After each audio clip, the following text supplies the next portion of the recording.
Hello, John. You know what? And so today we're going to talk about the Irish election, the debate that happened, the first part, and we're also going to talk about Simon Harris. He's in the media. People are saying that he's slipping up, that he's making mistakes, and he's become a little bit less popular as a result. Yes. Yeah, I saw some of the experience that he had, and it was seemed to be, I presume, whatever TV station, it must have been RTE.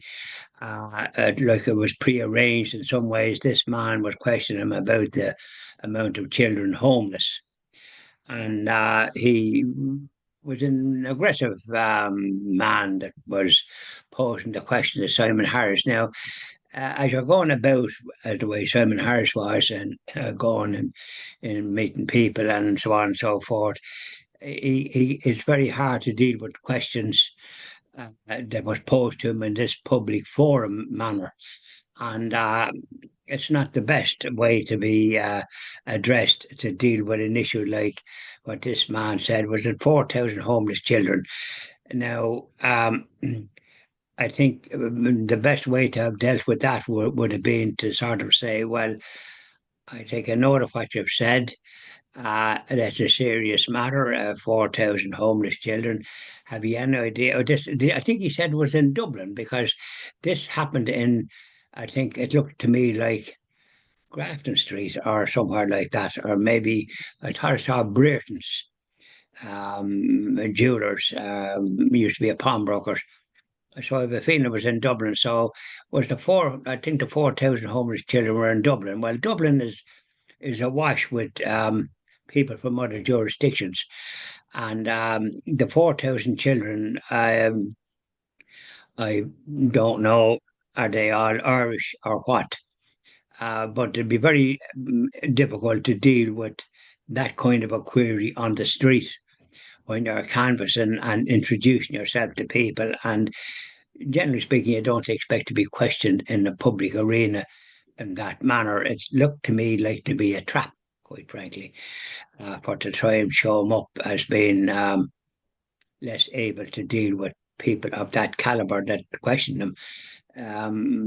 The best way to deal with them, well, you're concerned about that, and naturally, we are all concerned about it. I'll investigate the whole matter, uh, and I hope you'll accept that. That I will deal with it and then be in touch with you, and you can leave your particulars and your address with and your phone number with one of the officials here, and they'll take the particulars and your address, etc. I hope that will be is that. I hope that will be satisfactory because I'll deal with it, but it'll be very hard to answer you here on the street, as you can understand.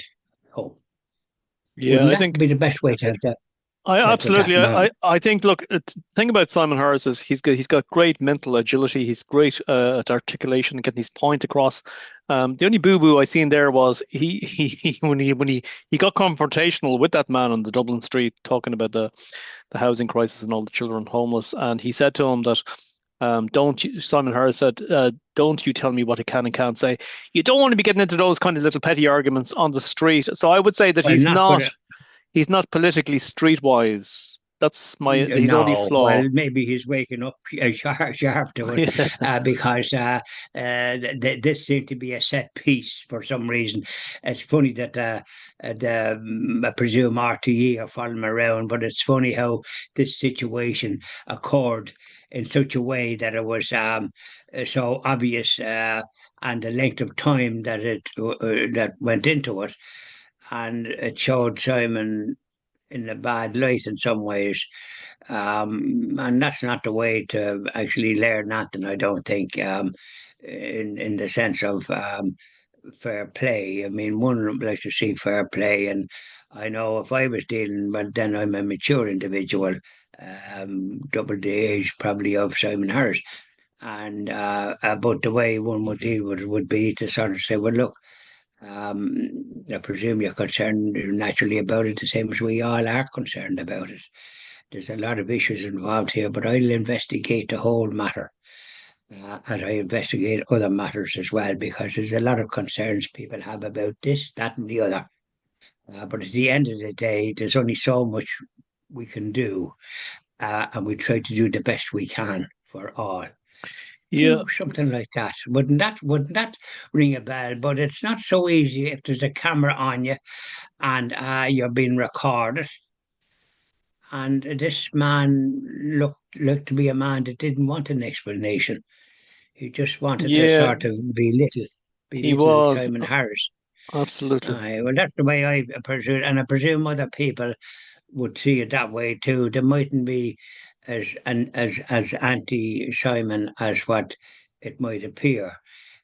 When you see a person being kind of bullied by this sort of man that was interviewed, but he did more talking than listening, and that's the danger. You can talk the hind legs off an ass, as the fella says, but you've got to listen and accept the reply that you get without sort of belittling the person further. I mean, they're there democratically elected, if you like, whether we like them or not. But it's not a police state as such. We can go about, and generally speaking, I have a pension, a state pension because I paid my PRSI all my life and all the rest of it. Even when I was running my own business, I had a limited company, so I was an employee for my own limited company. So you use whatever brains that God blessed you with. But in the case of this business of Simon going around, after all, he's the Taoiseach, shall we say, and he might be expected to be dealt with in a certain respectful manner, but this fella showed no signs of that kind of thing. So the best thing to sort of is to deal with it that way. And Simon might have gained points by people concerned about fair play.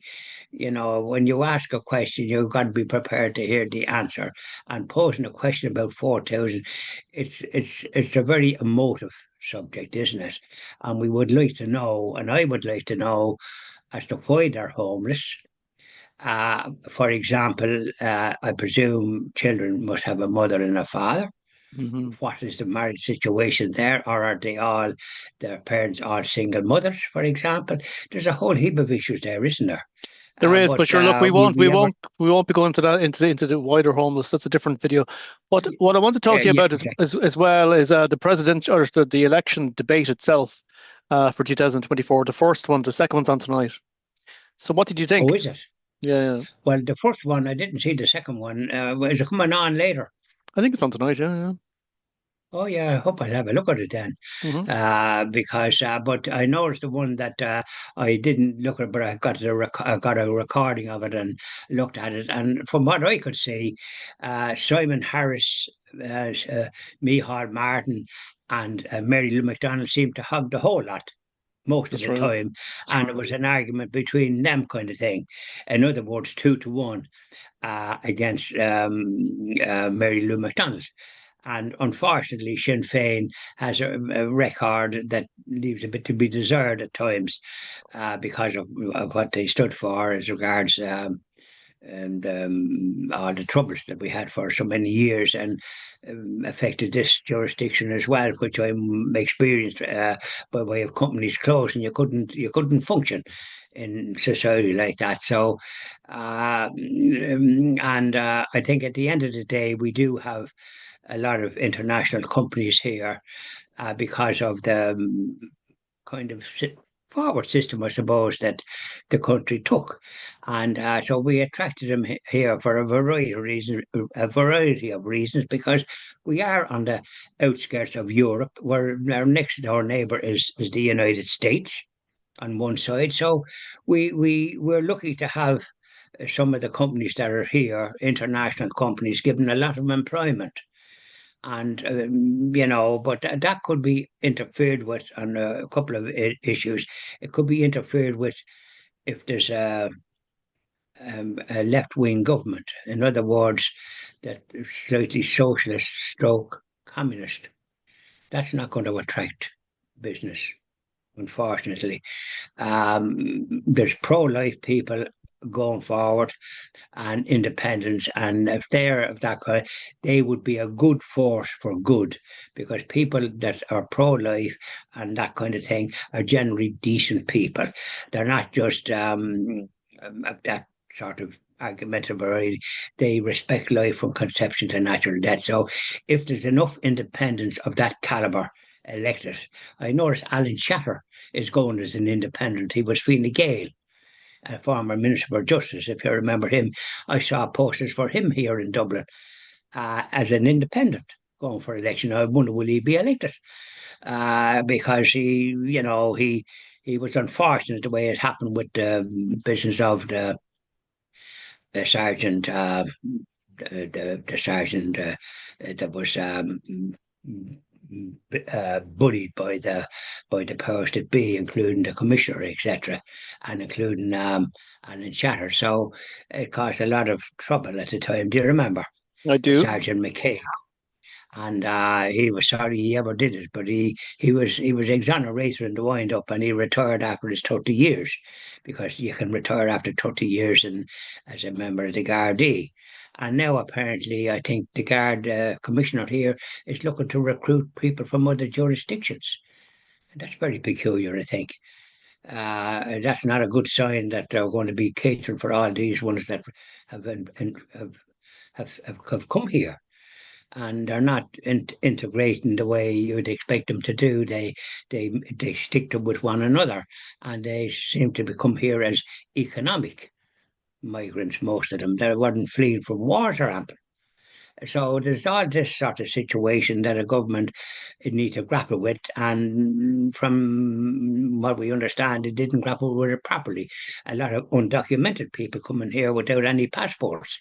And though Ryanair claimed that they have all the details of their passports because they have to take that before they board the plane, Who do you even think though the foot.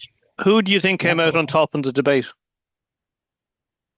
Let me see. Well, the fella that seemed to be very straight and wasn't interrupted was Boyd Barrett. Now, I wouldn't support the like of him in a fit, but as regards coming out forceful about what he stood for, it was him. Um, mm, um, um, the independent candidate, what do you call him? And I'm voting for him. Um, the pro-life aim to, uh, Patter Tobin. what's his name? Patter Tobin. Yeah, Panto Bean, yeah. Funny enough, when you're talking about things, it's hard to just get things out straight away. Panto Bean, he's in my constituency, he's pro-life. He was a former member of Sinn Féin, but he saw the light, and he has a party, and he's some independent pro-life candidates around the country, and hopefully there'll be enough of them to keep a balance, no matter who's going to form a government. Okay. Because you don't want one full of the like of Boyd Barrett and the left wing stroke communist. They won't attract business in a fit, I to my thought way of thinking. I thought, Yeah, John, that there was an extreme lack of ideas. It was all the usual nonsense. There was nothing refreshing there. correct. Yeah, you're quite right. There was that. Yeah, there was that. Uh, I don't know whether with the way that there were so many, the way the interview was structured. I think the interviewer should take a more active role and sort of be fairly strong about the amount of people, and that there could be a lot of extra amount of time.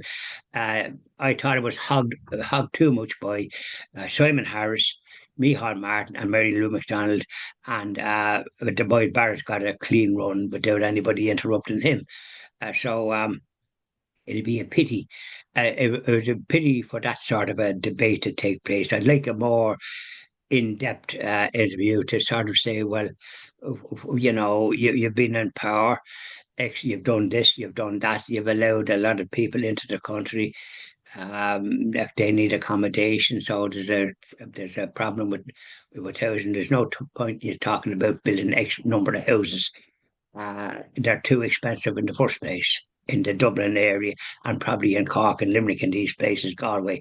maybe in rural communities, they're not. Right where I live, it's not. They wouldn't be that expensive, if you know what I mean. But if you're anywhere near Dublin, they are expensive, and that's why people move out a bit further and they commute and that type of thing, which is not great if you're working in Dublin.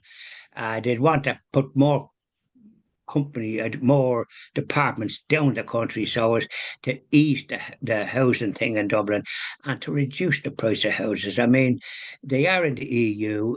I mean, they know what the price of houses are in France and Germany, and yet there's no problem with this what we have in this country. And the reason is because of the price of accommodation and the price of houses. You've got to deal with that, and they're not dealing with it. They're far too expensive for what's involved. Very good, very good. I think, look, Simon was on the debate there, and I thought he seemed a little bit unsure of himself.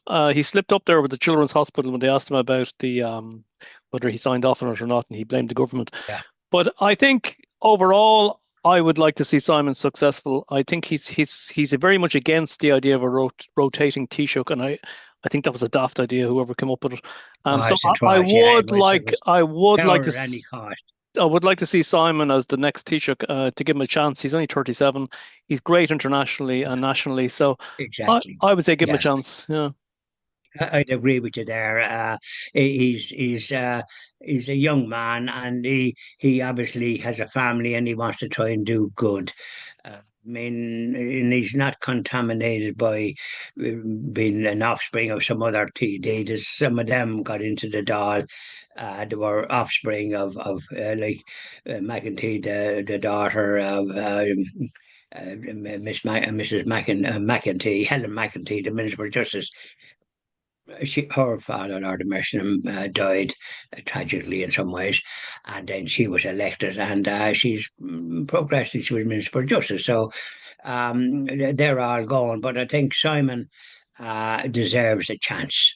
That's my opinion. I agree with you there, and I think at the end of the day, I hope there's enough pro-life people to keep a balance, and there might be even part of the government.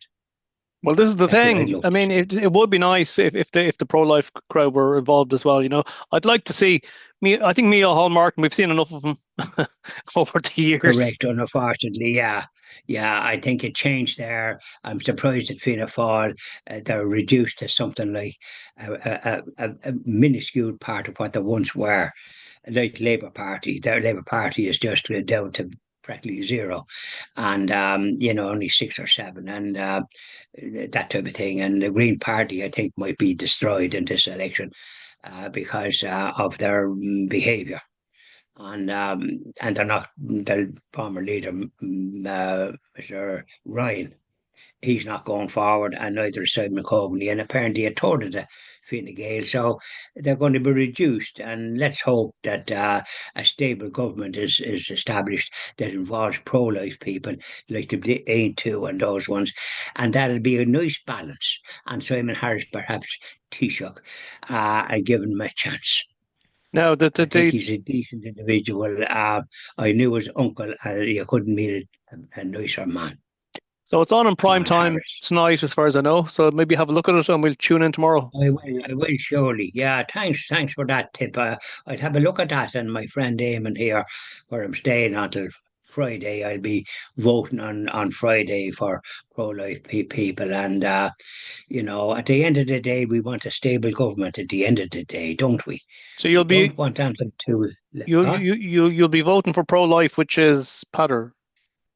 Panther, and then there's a few other ones. But I might just like a stable government is important, so votes count, and I'd probably give a vote or two for the Fine Gael crowd because they're I think they should be good. And Simon Harris is a young man, and he give him a chance. That's it. So I'll be I think giving he's Simon good, my vote. So there and we go.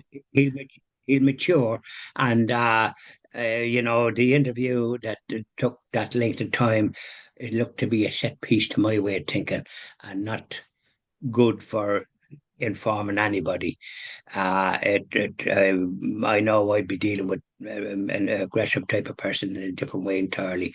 I just say, well, I'll investigate it and so on and so forth, and find out what I can, and we'll let you know. Leave your name and address and You're phone number. you're talking about the heckling on the street there earlier on with the Correct, guy. Yeah, yeah, yeah. and he got it then, but I can understand getting it from the teacher lad that's I think in jail again. That teacher from that Protestant school in Multifarna. Enoch Burke. Yeah. But they seem to be. Oh God, you got. Hello. Yeah, I'm still Yeah, here, John. sorry, Oliver, it just disappeared there. Yeah, it's okay. Go on. Can you see me? I You can can't. I indeed. can't see. I can. Oh, You're you can okay. see You're me. okay. Yeah. Yeah. Okay. Yeah. Well, so I think like that. It's best to ask questions in a civilized fashion with a bit of respect. I mean, that's an important ingredient, and people that don't show that type of thing, they have an agenda, I think, and it's to try and show up the other person and abuse them, and that's what that man seemed to me to be doing. That was questioning Simon Harris about these 4,000. I mean, it's an emotive a subject to think of children being homeless. It gives the impression of living on the street or something. Presume they're housed somewhere, and why are they homeless? And when you mentioned that, what sort of parents is there? A mother and father, or is there just one parent, or what? There's a lot of questions there that one would love to know. So okay, then that covers that, doesn't it, That's great.